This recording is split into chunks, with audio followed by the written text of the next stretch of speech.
Hi everyone, I am Dr. Rafiuddin Mathakia, working as an assistant professor at Department of Veterinary Microbiology, College of Veterinary Science and Animal Husbandry, Anand Agricultural University, Anand, Gujarat. In today's session, we will discuss about antibiotic susceptibility testing by disc diffusion method. In this session, we will know that how the antibiotic susceptibility testing it is performed and what is the significance of this antibiotic susceptibility testing. Whenever we want to treat any disease at that time, first of all we must know whether that antibiotic it is effective against that organism or not. It can be known with the help of this method. Here we will perform the antibiotic susceptibility testing by disc diffusion method. In that, first of all we require the pure culture of the organism. From that pure culture, first we prepare the broth culture, and that is having equivalent, that is 0.5 McFarland equivalent of the organism, that is 1.5 into 10 raised to 8 organisms per ml of the broth. That is prepared, and then the carpet culture or lawn culture it is prepared from that concentration of the bacteria on the Muller-Hinton agar plate, and it is allowed for drying, and after that disc it is impregnated on the agar plate, and then it is incubated, and zone of inhibition it is measured on the next day, and that zone of inhibition it is compared with the reference zone value, that is with the UCAST reference zone value. In this way we can know whether the antibiotic it is effective against that particular organism or not. To perform this experiment, first of all we will see that which are the different materials required. We require antibiotic disc. Here we can see the gentamicin, then the amikacin, cefotaxime plus clavulanic acid, and enrofloxacin.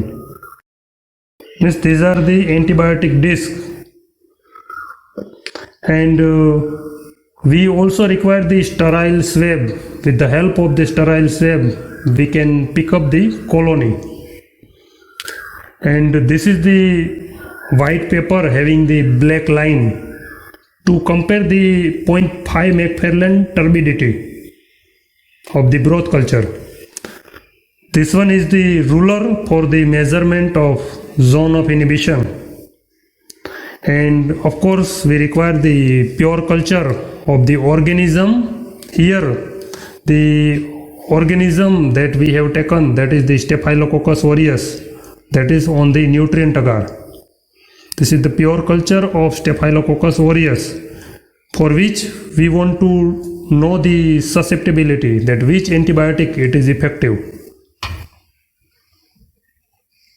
And this is the sterile Muller-Hinton agar plate, in which we will prepare the carpet culture or lawn culture. And then the 0.5 McFarland standard for the comparison, that first of all that broth culture it is compared with the 0.5 McFarland standard. Accordingly it is adjusted, and this is the broth.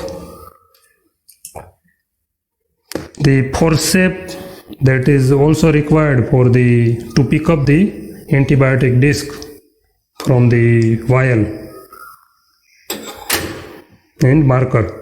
To perform this experiment, first of all we will prepare the broth culture that will have the 1.5 into 10 raised to 8 bacterial cell per ml of the bacteria.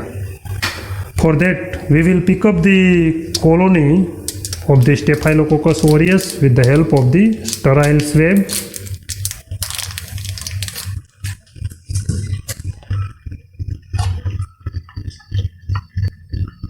These are the colonies of the Staphylococcus aureus. We will pick up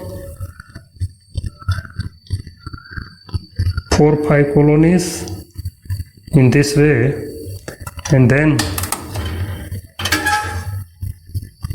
It is inoculated in the sterile broth.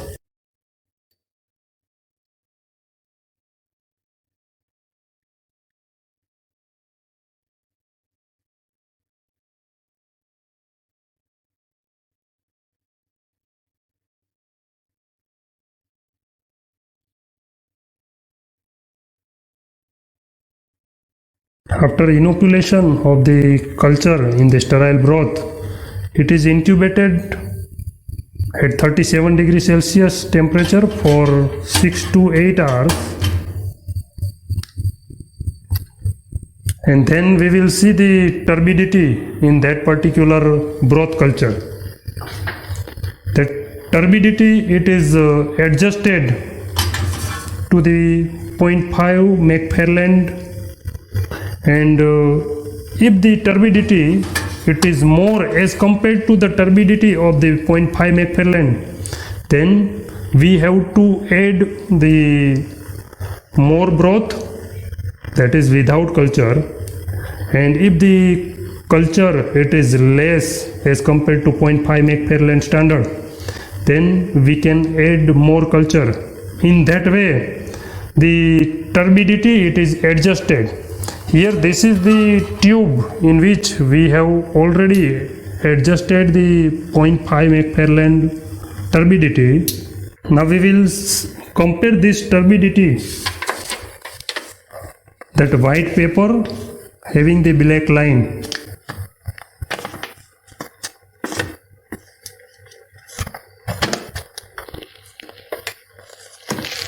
Here we can see the turbidity of 0.5 McFarland standard and the turbidity of the broth culture. It is equivalent.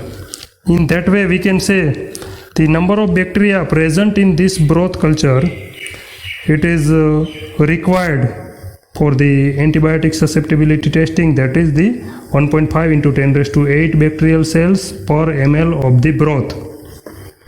From this broth culture, after adjustment, we will prepare the lawn culture. Now we will inoculate the culture and we will prepare the carpet culture or lawn culture on the sterile Muller-Hinton agar plate. As we have adjusted the culture equivalent to 0.5 McFarland, from that we will take the organisms with the help of the sterile swab.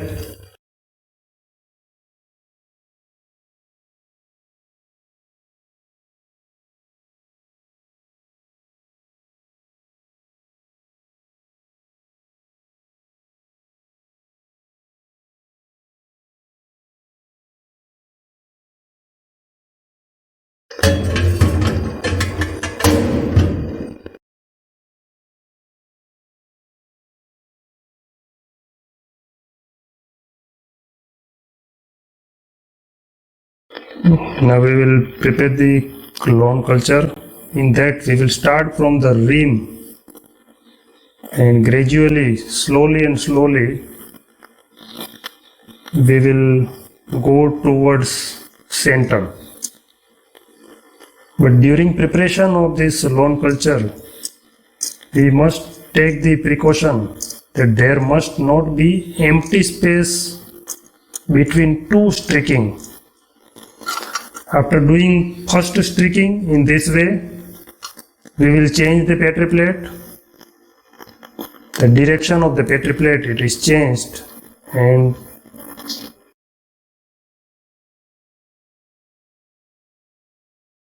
in this way, slowly and slowly, we will go towards the downward. Again, we will change the direction of Petri plate. And we will start from the periphery and we will go downwards slowly and slowly.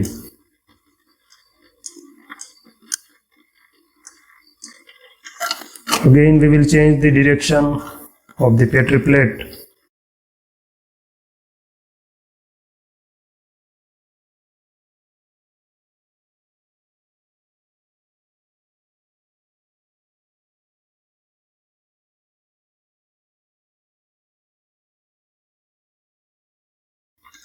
In this way, we will inoculate 4 times, and finally we will do the streaking, that is at the rim of the petri plate.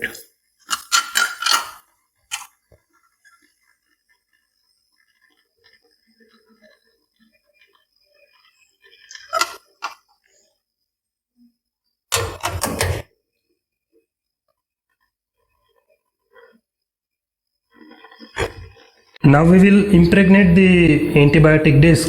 First of all, we will stick the gentamicin 10 microgram, that with the help of the sterile forceps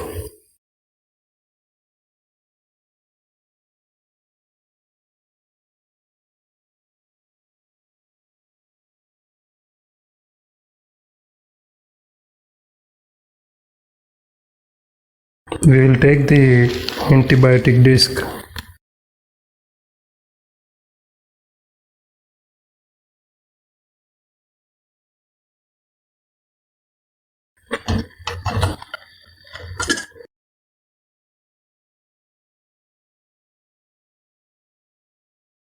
In this way, antibiotic disc, it is impregnated.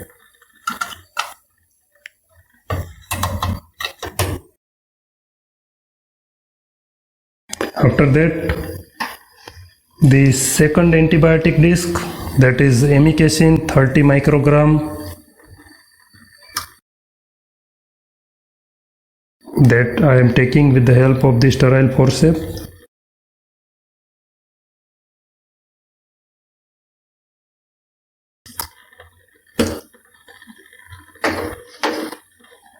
And it is impregnated in such a way that between 2 antibiotic discs, that is from the center to the periphery, the distance must be 24 millimeter. Means there must be distance between central disc and the periphery disc minimum 24 millimeter.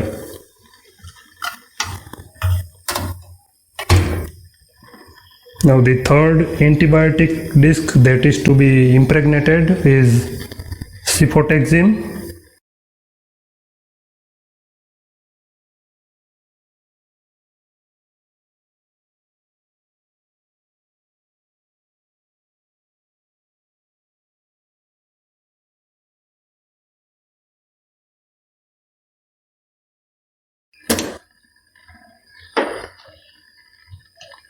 Here also we will take the precaution that between central and between 2 peripheral discs there must be the distance of 24 millimeter. That between central and periphery disc and between 2 peripheral discs there must be distance of 24 millimeter. In this way, the other antibiotic disc, it is also impregnated.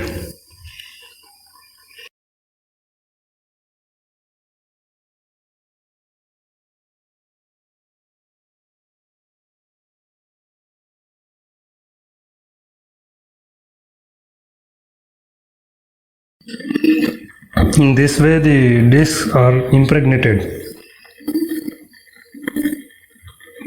And this petri plate, it is incubated at 37 degrees Celsius for overnight. After overnight incubation, here we can see that around the disc, that this is the disc of gentamicin 10 microgram, surrounding that disc we can see there is a no growth of the bacteria. That no growth of the bacteria, that is called the zone of inhibition. That this zone of inhibition, it is observed due to diffusion of the antibiotic from the disc that is impregnated. And in the zone of inhibition, all the bacteria were killed and they were not able to grow, and in that way we got the zone of inhibition surrounding the antibiotic disc. This zone of inhibition, it must be compared with the reference value. That here we can see this is the reference zone of inhibition as per the UCAST for Staphylococcus aureus, as we have performed the antibiotic susceptibility testing for Staphylococcus aureus.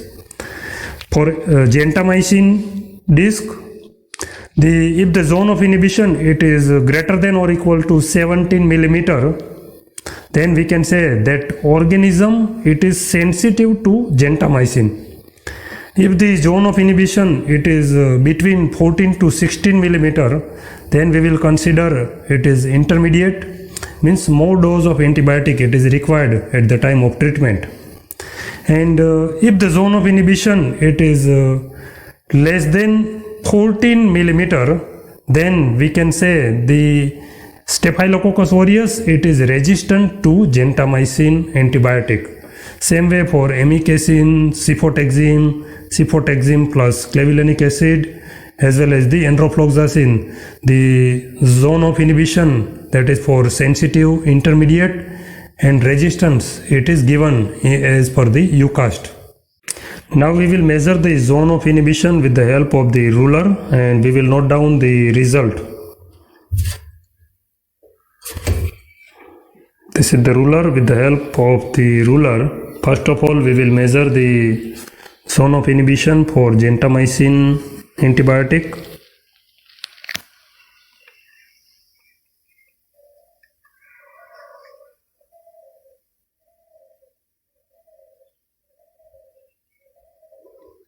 In this way, here right now we can see that gentamicin is having the 24 millimeter zone of inhibition.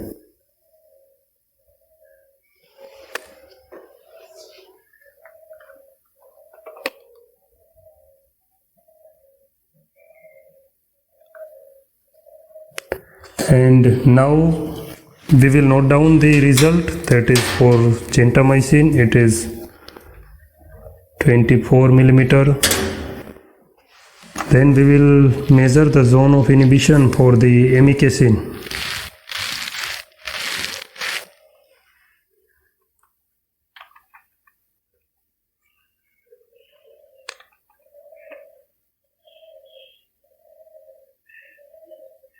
That is 23 millimeter.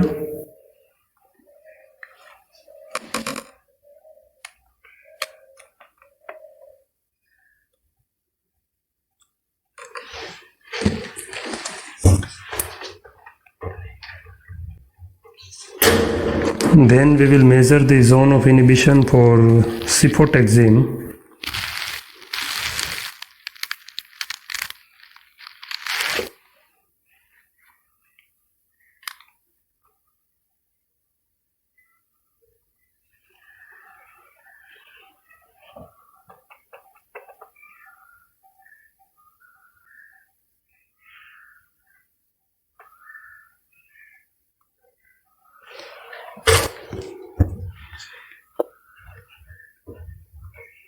Likewise, the zone of inhibition for remaining antibiotics it is also measured, and that we compare with the whether this organism it is sensitive or not, that can be given, it can be interpreted. That here the zone of inhibition for gentamicin it is 24 millimeter that we have obtained. And if the zone of inhibition as per the UCAST it is greater than or equal to 17 millimeter, then we can say the organism it is sensitive. Here in this case the organism is sensitive to gentamicin.